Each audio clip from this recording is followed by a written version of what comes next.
Hello students, today we will talk about the principles of refraction and optics of the eye. Now because there are two more lectures on coming with about refraction of the eye, I'll be just initiating a introduction to the topic and few interesting facts about the human eye.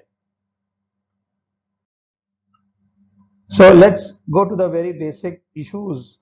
Let's see what the light is and what the stimulus for the vision, that is light or electromagnetic wave in the limited spectra as we know. What does it mean? So light is part of the visible electromagnetic waves.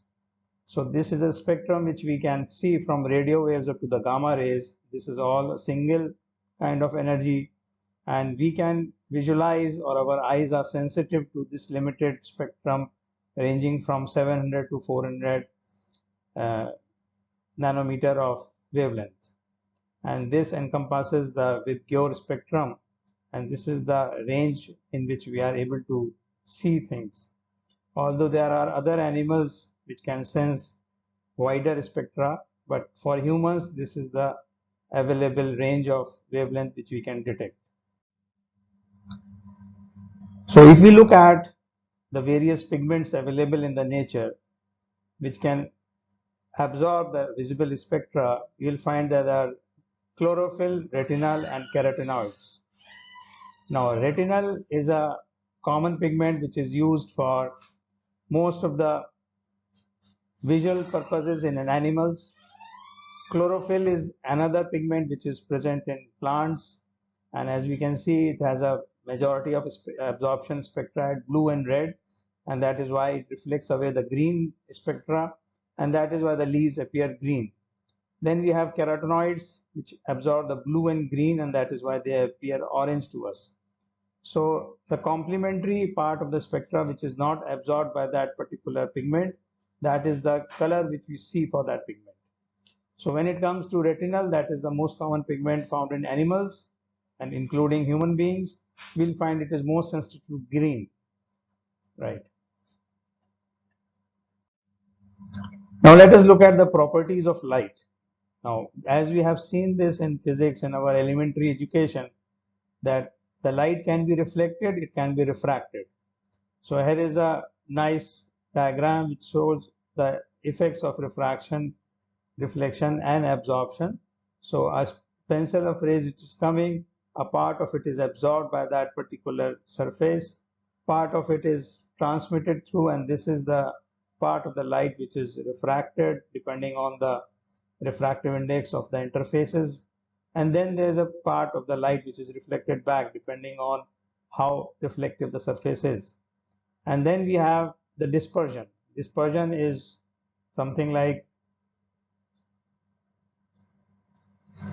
breaking up of light into its component 7 colors, that is different wavelengths, and this gives rise to few optical phenomena in our eye also. One of them is chromatic aberration.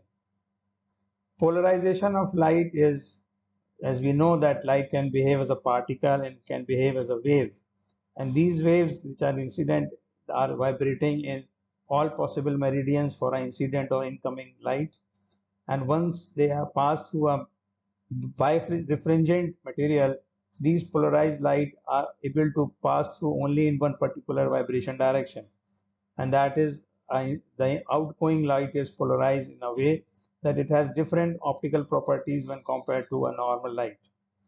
Then we have diffraction and interference. So diffraction and interference are basically related phenomena where when the light passes through a small aperture, now this new aperture will behave as a new light source and will propagate the light further.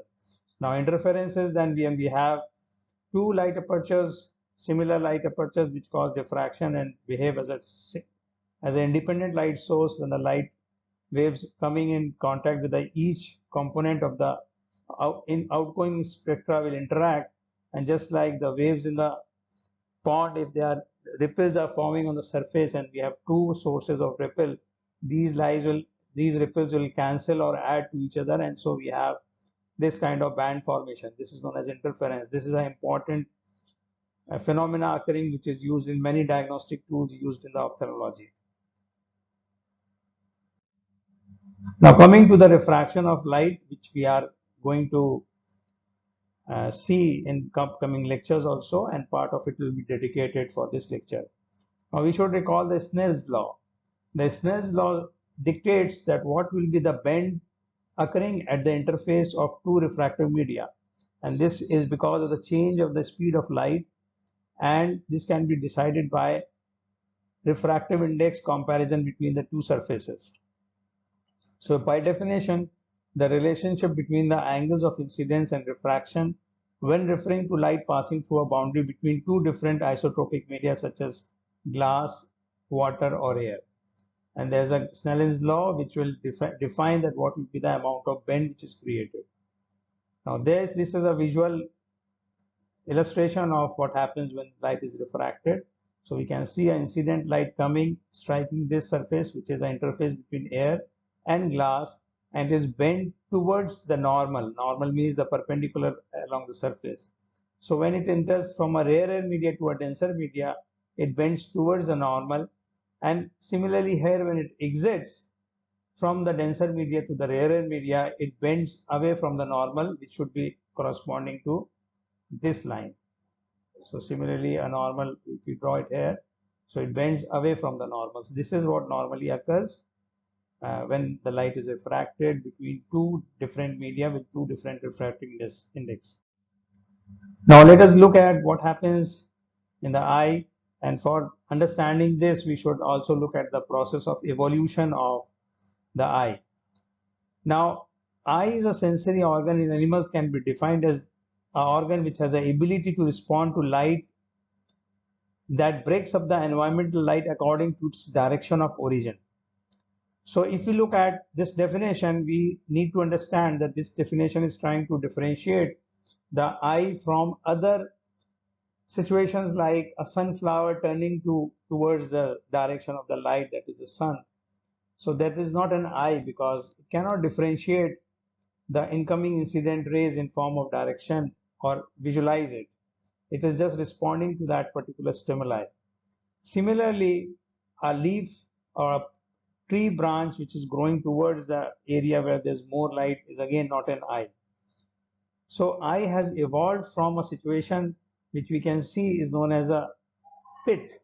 So these are pigmented pits, and these are still available in nature in form of the eye has seen the leeches. Leeches are parasitic worms which are platyhelminthes or flatworms which are found in dirty water, and they stick to the surface of their host, and they suck out blood from them.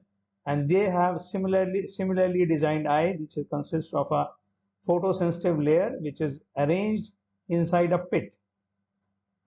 There's no optical component, there's no focusing mechanism, it's just a pit.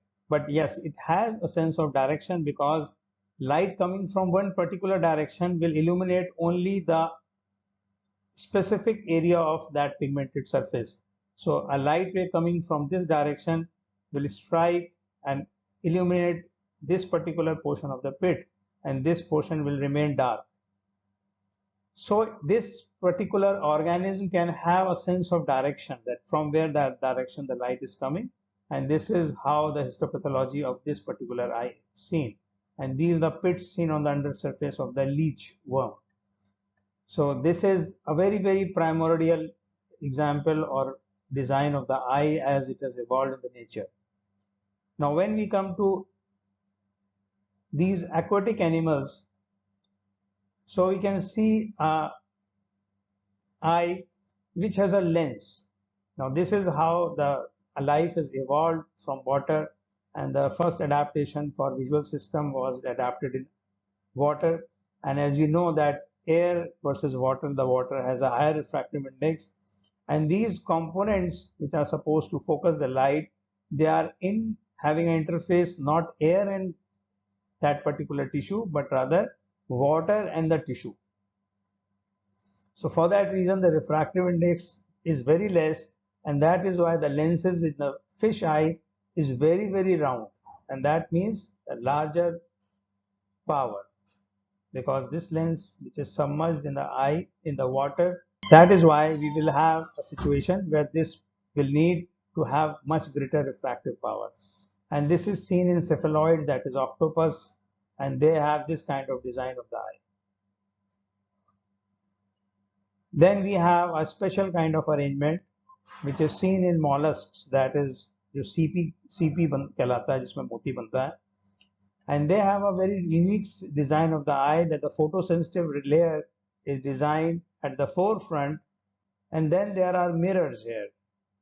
These mirrors, they reflect the incident light, which then again is reflected back, and then it illuminates the photoreceptors. Now this is another unique design of nature, how the nature has designed those eyes. Then coming to the design which we have, that is the human eye.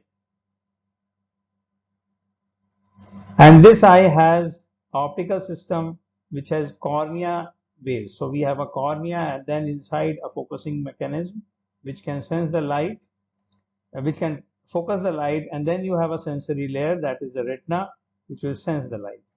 So this is a short description of how light has evolved over a period, and some organisms which have not utilized this particular organ fully have still that rudimentary form of eye is still in the nature. Coming to the optics of the eye, now as a simplified version of the eye, we have considered that the eye has a 60 diopters of power, and its focal length is 16.7 millimeters. Now this is an important parameter to remember. Any MCQ can be designed on this information. And eye has refractile media for focusing and allowing the light to travel into the eye cavity and strike the retina and focus it on the retina. So we have cornea, and we have crystalline lens as two solid media, and aqueous humor and vitreous as two liquid or semi-solid media. Looking at cornea as an optical tissue, cornea is a very, very unique structure in our body, and as you can see, that's very transparent. It allows the light to go inside, and it is the aperture or the opening through which the light is going to enter into the eye. And it has, because it is in contact with the air, and in between there's a tear film, so it forms the most highly refractile surface which has the largest converging power. It has a refractive index of 1.376. This is to be remembered. Again, IMC can be designed on this. And it is an aspherical surface. That means it is steeper at the center. Now here I have compared a fish eye to a human eye, and as you can see that the cornea in a fish eye is nearly flat. Now nature is very, very conservative in sense of tissue and energy. So when the nature has realized that any amount of curvature given to the cornea is not going to help much, because the outside media is water and the refractive index difference is going to be not much, so refractive power of cornea cannot be very high. So it has kept this cornea very flat. When compared to humans, this cornea is very curved, because this can provide much of refractive power when it is in contact with the air. However, this converging power as required is provided by a more rounded cell, a rounded lens. And in humans, you can see the lens is much thinner and much less power.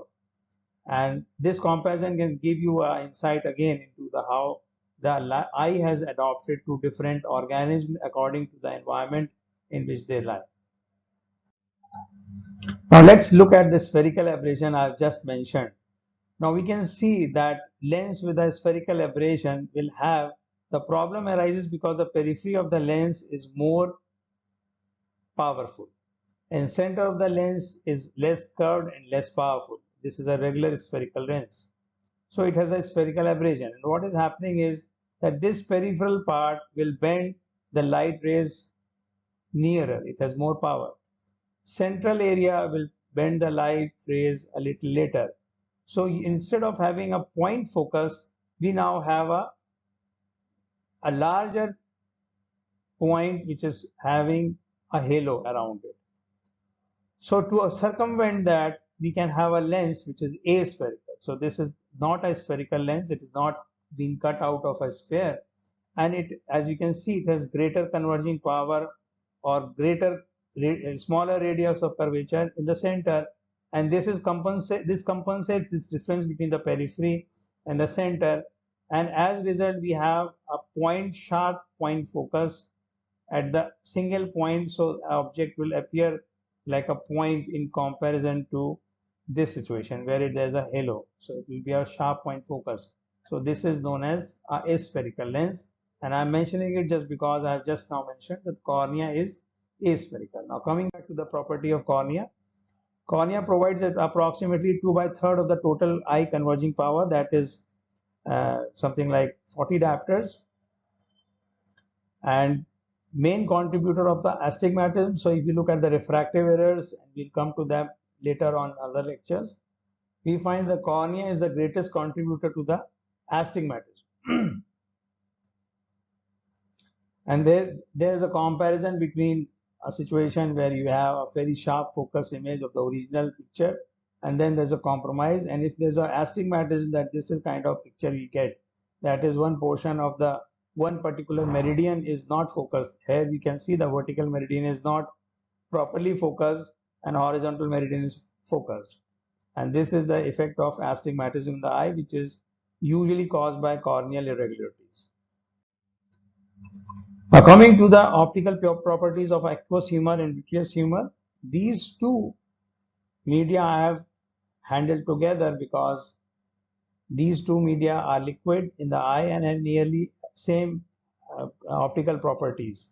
The refractive index is 1.336, important to remember, and they have a role to play. That aqueous will simply neutralize any irregularities of this posterior surface of the cornea, so that the irregularities don't cause any irregularity in the refraction of the light.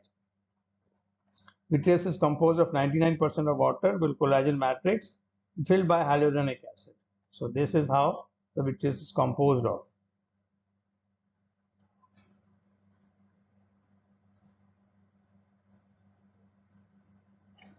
So this is a depiction of how vitreous is composed of. So you have water filled with mixed with hyaluronic acid, which holds the water, and you have collagen matrix, which is formed by collagen fibers.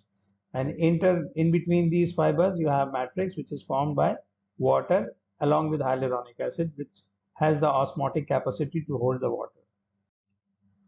Now, crystalline lens as an optical media. So as we have mentioned, that there are 4 optical media: cornea, aqueous, vitreous, and finally the crystalline lens. Now, crystalline lens is a biconvex lens with a refractive index of approximately 1.4. It is exactly 1.3739. The shape changes both in short term, as we can see it occurs in accommodation when there are muscles acting on the ciliary muscles acting on the lens can change its shape, and aging. Aging causes increase in the size and changes in the shape of the lens. It serves the purpose of fine tuning the focus relevant to the distance of the object. So we all know that once we have to focus for near, the lens becomes more powerful, more round, more convex, so that additional power for converging the light coming from the near object are focused properly. And we are looking at a distant object, we usually relax the accommodation so that a distant object is properly focused.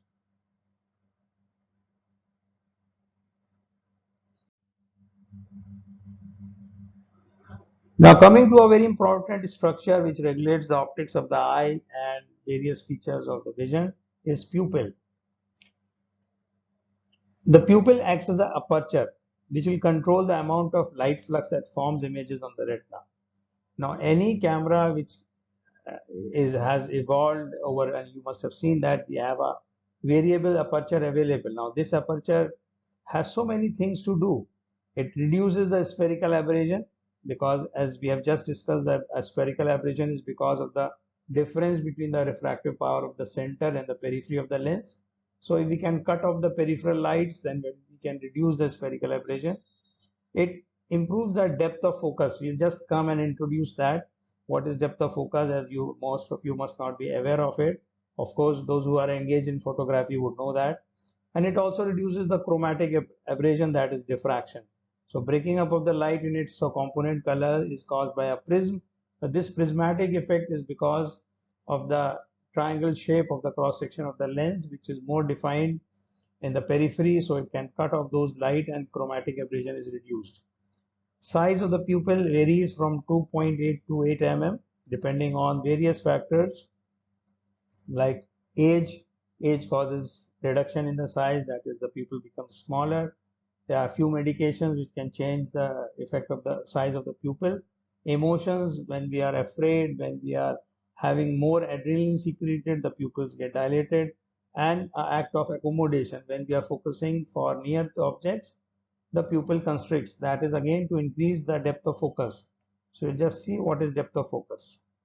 Now, when we have two comparing diagrams where we have a aperture and a lens system, and we can see these lights, if the aperture is smaller, the depth of focus, that is the range through which the image will remain focused, if there's a screen kept anywhere in between this range, this is depth of focus. Now, if it comes to a wider aperture, we can see the depth of focus or the range will reduce. So that means that if we keep a screen here, the image is not going to be focused properly. But in case of a small aperture, this range is higher, and this is important issue when we are doing accommodation, that is focusing or adapting the eye for near object. And this is the visual effect which we'll have, that is also known as bokeh effect or portrait mode in modern cameras. That if you have a larger aperture, the depth of focus reduces, and we can see the tree is blurred in the picture. This is a representation of what would be captured on the photographic film, and the person is well focused. But if we reduce the aperture size, then what happens is that the foreground, the background, everything is properly focused. So this is the effect of reducing the size of aperture, and this is the role when we say that depth of focus is less here, it is reduced, and depth of focus is more here.